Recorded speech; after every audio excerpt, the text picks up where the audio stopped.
Que a graça e a paz do nosso Senhor Jesus Cristo venham estar enchendo o seu coração nesse dia. E estamos aqui mais uma vez no nosso encontro para falar de outro personagem bíblico. Agora eu quero falar do patriarca Jacó. Jacó não é nada mais, nada menos que neto de Abraão, filho de Isaac, o filho da promessa. Mas Jacó, ele é fruto de oração. Por quê? Porque a sua mãe Rebeca não poderia gerar filhos, era estéril. E o seu pai, Isaac, orou por ela e Deus atendeu a oração de Isaac. O que aprendemos aqui? A primeira lição que aprendemos é que Deus escuta todas as orações e contesta não, sim e espera. Então, continue orando. Seu milagre pode chegar. Se um milagre não chegar, é porque Deus está tratando contigo. Voltamos ao nosso personagem, Jacó. Jacó é um homem lutador. Ele nasceu lutando, ele queria ser o primeiro. Nasceu junto com seu irmão Esaú, que Deus já tinha falado que tinha ali duas nações no ventre de Rebeca.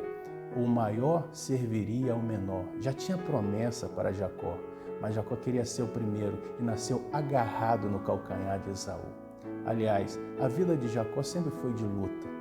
A que mais conhecemos é ele lutando com o anjo do Senhor, para que ele fosse abençoado. Mas Jacó, o nome significa enganador, usurpador, trapaceiro, aquele que só vem se enganando. E a maior parte da vida de Jacó foi assim, até ele se encontrar com Deus. Mas ele colheu frutos dessa vida de engano, dessa vida de trapaça. Ele enganou seu irmão, ele enganou seu pai com a ajuda da sua mãe. E nesse engano de querer ser o primogênito, ele se fez passar por Esaú. E quando ele recebeu a primogenitura, a bênção de Isaac, seu irmão Esaú ficou irritado com ele e jurou ele de morte. Ele teve que fugir da sua casa.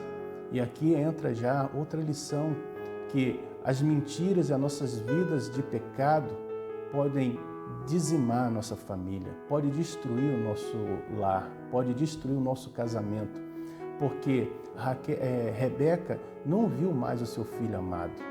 O seu irmão Esaú estava com ódio dele. E aqui a família de Isaac pagou um alto preço por causa dessa mentira.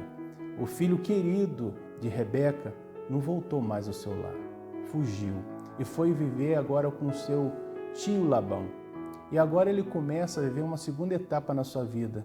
Aquele que era enganador começa a ser enganado, porque Jacó trabalhou 7 anos por sua esposa Raquel. Diz a palavra do Senhor que Raquel era hermosa, era bonita, era linda aos olhos.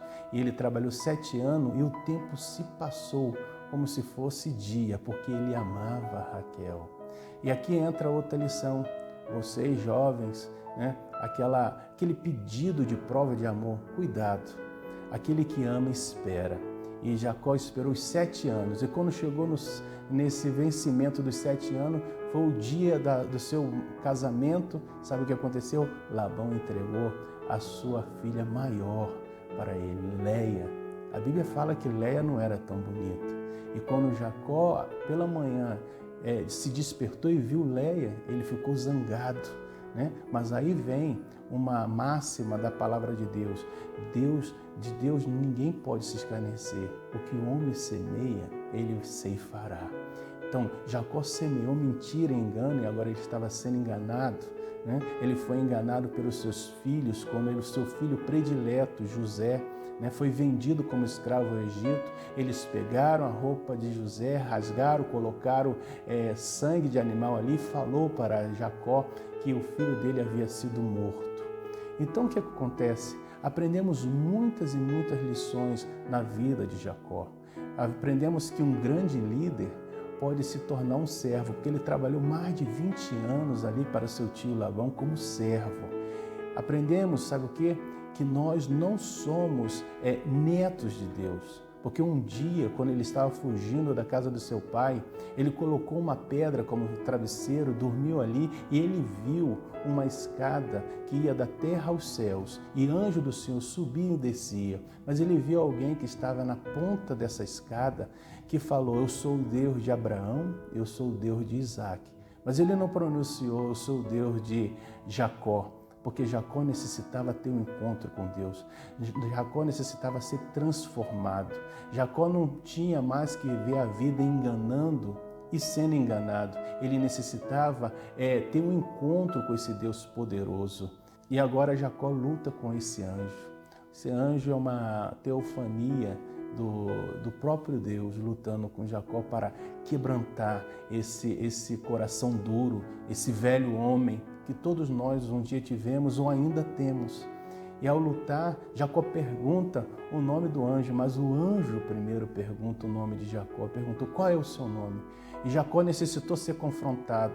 Jacó necessitou falar assim, reconhecer: eu sou Jacó, eu sou usurpador, eu sou enganador, eu necessito ser abençoado. E o anjo tocou ali em Jacó, e Jacó agora já não era mais o mesmo. Passou a noite, estava agora dia, e Jacó agora estava mancando. Ele agora não poderia mais estar lutando com Esaú, ele necessitava depender de Deus. E foi assim, Jacó dependeu de Deus para a restauração, da reconciliação, da amizade com seu irmão. Jacó aprendeu a depender de Deus agora para essa vida. Quando ele já estava maior de idade, ele já estava idoso, e veio a notícia que o seu filho amado estava vivo no Egito. Jacó não deu um passo sem pedir a orientação de Deus. E Deus falou para ele descer ao Egito, que ali Deus ia formar uma grande nação. Eu aprendo aqui outra lição, que uma vez que Jacó foi transformado, ele dependia da orientação de Deus. Não só Jacó, aprendemos isso com Abraão, aprendemos isso com Moisés, aprendemos isso com Davi, com os grandes homens de Deus. Agora eu quero fazer algumas perguntas aos irmãos. Por que eu preciso ter um encontro com Deus? Porque eu preciso mudar de vida, eu preciso viver diferente, eu preciso viver para Deus e com Deus. Por que eu preciso ter um encontro com Cristo, um encontro com Jesus? Eu preciso ter um encontro com Jesus, que os meus pecados não podem fazer parte da minha história com Deus. Por que eu preciso ter um encontro com Cristo? Por que eu preciso ter um encontro com Deus? Eu preciso ter um encontro com Deus porque Ele não me permite avançar levando a carga, o peso do passado.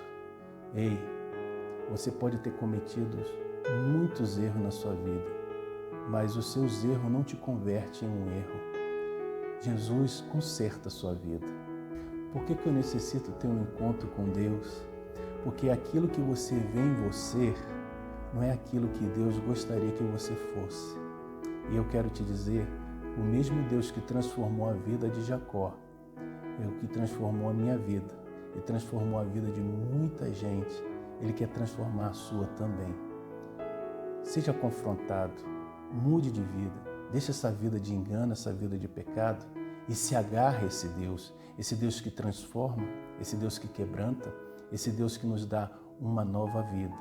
O nome Jacó foi mudado para Israel, aquele que luta com Deus, não luta contra Deus, aquele que é príncipe de Deus. Então, se você permitir que esse Deus que muda a história, te confrontar, te quebrantar, mas te fazer um vaso novo, permita ser transformado de Jacó em Israel. Que Deus te abençoe e que essa mensagem venha te impactar.